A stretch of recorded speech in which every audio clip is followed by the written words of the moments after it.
Well, hey, good afternoon.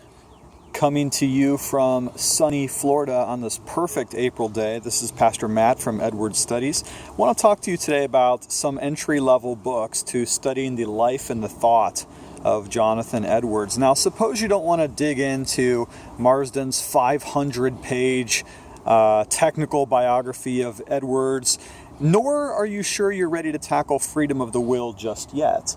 You want to read a book that is short and sweet, gives you a good picture of who Jonathan Edwards is and some of his basic thoughts. Well, let me recommend three of them to you. The first is sitting right here in front of you, The Unwavering Resolve of Jonathan Edwards by Stephen J. Lawson. Of course, if you know him, he's one of the Ligonier guys. Steve Lawson is always speaking at the Ligonier conferences, and he's got quite a bit of works written on historical persons of some significance. This is a great one, and the idea here in this book is that Lawson tackles primarily Edwards' resolutions, and so much of what you're going to get here in this in the table of contents has to do with the 70 resolutions that Jonathan Edwards made as a young man. All right, now here's another one, Stephen J. Nichols.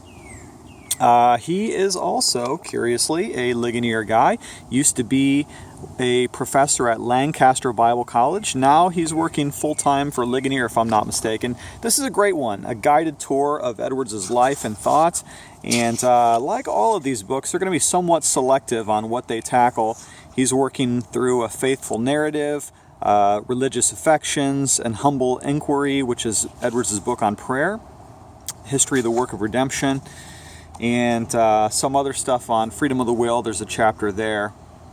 And of course, I know Nichols loves Heaven is a World of Love. He's written a short book on that great sermon by Edwards from 1738. Final one I want to mention here is Sean Lucas's God's Grand Design, a theological vision of Jonathan Edwards.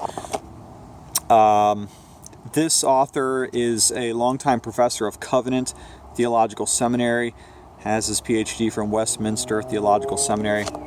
This is a great book for capturing not so much the biography of Edwards as much as his thought and some of his more difficult works.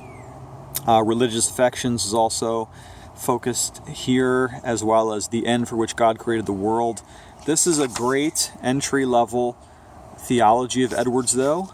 Do not be afraid to tackle any one of these books. Let me set them out for you one more time. Great stuff to start your Jonathan Edwards journey.